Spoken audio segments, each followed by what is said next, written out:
जय हिंद। चलिए बच्चों, आज के इस छोटे सी वीडियो में हम लोग जो है एक लॉन्ग आंसर टाइप के और भी क्वेश्चन को देख लेते हैं, जो कि आपका नियर अबाउट 8 से 10 मिनट का होगा वीडियो।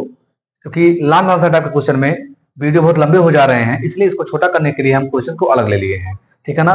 देखिए, जो क्वेश्चन है आपका वो ये है,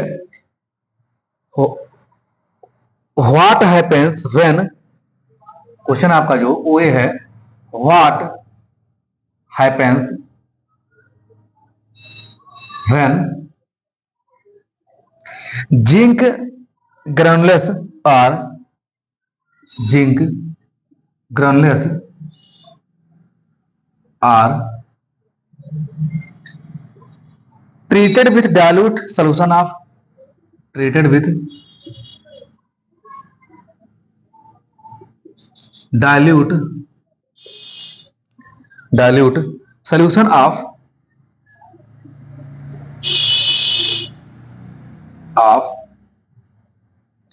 H2SO4, HCl, HNO3, NaCl and NaOH। तो क्वेश्चन मार्क है आपका। Also right the chemical equation, also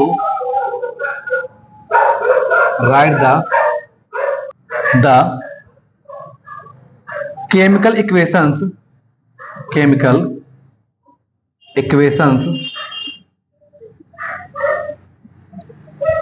if reaction occurs, if reaction occurs. ठीक है ना, इफ रिएक्शन आकर्स। ठीक, ये है आपका। कह रहा आपसे what happens when zinc granules are treated with dilute solution of H2SO4, HCl, HNO3, NaCl and NaOH। Also write the chemical equation if reaction आकर। मीन्स कह रहा है कि क्या होता है जब जिंक ग्रेन्यूल्स का मतलब होता है कि जिंक के छोटे छोटे जो है पाउडर फॉर्म में पीसे टुकड़े। ठीक है ना, जैसे होता नहीं कि आपका जो मस्टर्ड का सीड होता है वैसे ही जिंक का पाउडर रहता है। ठीक है ना, उसे आपका पाउडर होना चाहिए, जिंक का आपका पाउडर रहे। उसको जब लोग ट्रीट करते हैं किससे, H2SO4 से, HCl से, HNO3 से या NaCl से या NaOH से, तो क्या होता है। फिर नेक्स्ट क्वेश्चन से कह रहा है कि अगर कुछ होता है तो उनके लिए आप केमिकल इक्वेशन भी राइट कीजिए। तो चलिए स्टार्ट कर लेते हैं। देखिए, इसमें क्या है कि इसमें आप देख रहे हैं कि एक मेटल है और वो मेटल यहां एसिड से या बेस से या साल्ट से रिएक्ट कर रहा है। तो आप सोच रहे होंगे कि यह जो है कैसे इस चैप्टर में आ गया, एसिड बेस वाला कॉन्सेप्ट। भाई एसिड बेस वाला कॉन्सेप्ट इसमें इसलिए आ गया है क्योंकि केमिकल इक्वेशन राइट करना है, क्योंकि आपसे आगे इसने पूछ ही लिया है, इसलिए इसमें आ गया है। वैसे ये जानना ज्यादा जरूरी नहीं है कि जो है क्यों यहां आ गया है। आपका जो क्वेश्चन है वो ये है कि क्वेश्चन दिया तो ये सॉल्व कैसे होगा, क्योंकि बोर्ड में आपको सॉल्यूशन से मतलब होना चाहिए, कहां से आया डजंट मैटर। ठीक है ना, लेकिन ये है कि अगर कहां से आया ये मिल जाए आपको तो आइडिया जरूर लगा लेते हैं आप। ठीक है ना, लेकिन ये है कि अगर आप तैयार किए हैं तो कोई दिक्कत ही नहीं है। तो इसमें आप देखिए कि जो आपका मेटल है, जो आपका क्या है, मेटल है, यह अगर एसिड से रिएक्ट करता है, क्या करता है, एसिड से रिएक्ट करता है तो क्या देता है, हाइड्रोजन गैस। क्या देता है, हाइड्रोजन गैस। ठीक इसी प्रकार से अगर मेटल बेस से रिएक्ट करता है तो क्या देता है, हाइड्रोजन गैस। और फिर जो मेटल है वह साल्ट से तो रिएक्ट ही नहीं करता है।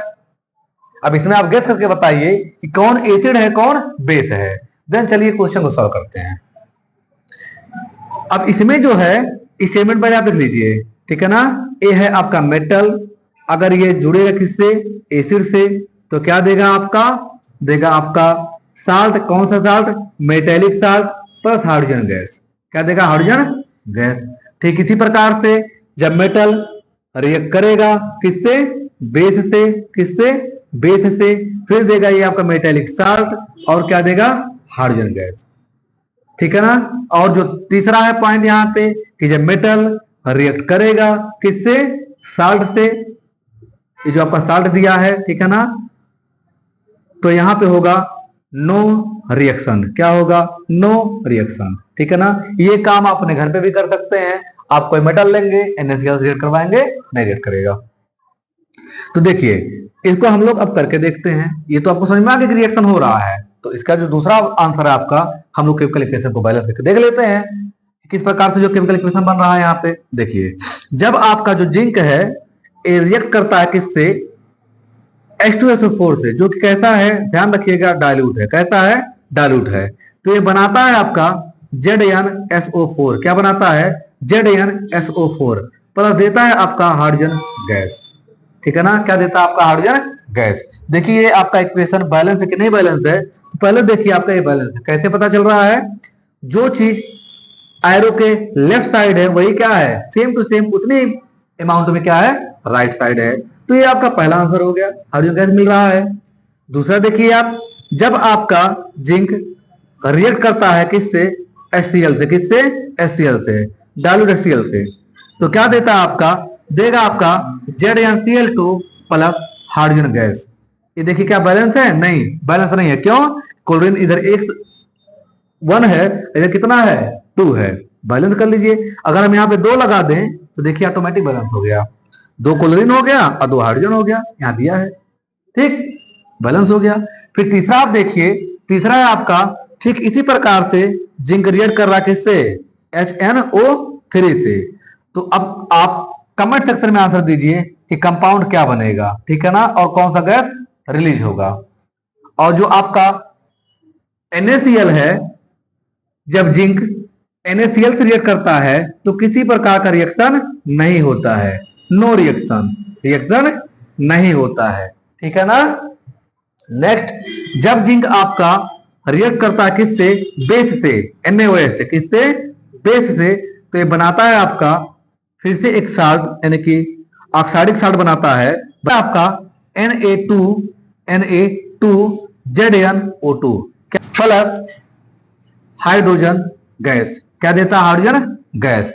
इसका देखिए नाम क्या है, इसका नाम है आपका सोडियम जिंकेट। क्या नाम आपका, सोडियम जिंकेट, ठीक है ना, इसका नाम है। इस प्रकार से हमने देखा कि किस प्रकार से जो जिंक होता है वो एसिड से या बेस से या साल्ट से रिएक्ट करता है कि नहीं करता है। आई होप आपको ये क्वेश्चन भी समझ में आ गया होगा। सो इस सेक्शन का आपका एक क्वेश्चन बचा हुआ है जिसको हम लोग देखेंगे नेक्स्ट वीडियो में। तब तक के लिए धन्यवाद, जय हिंद।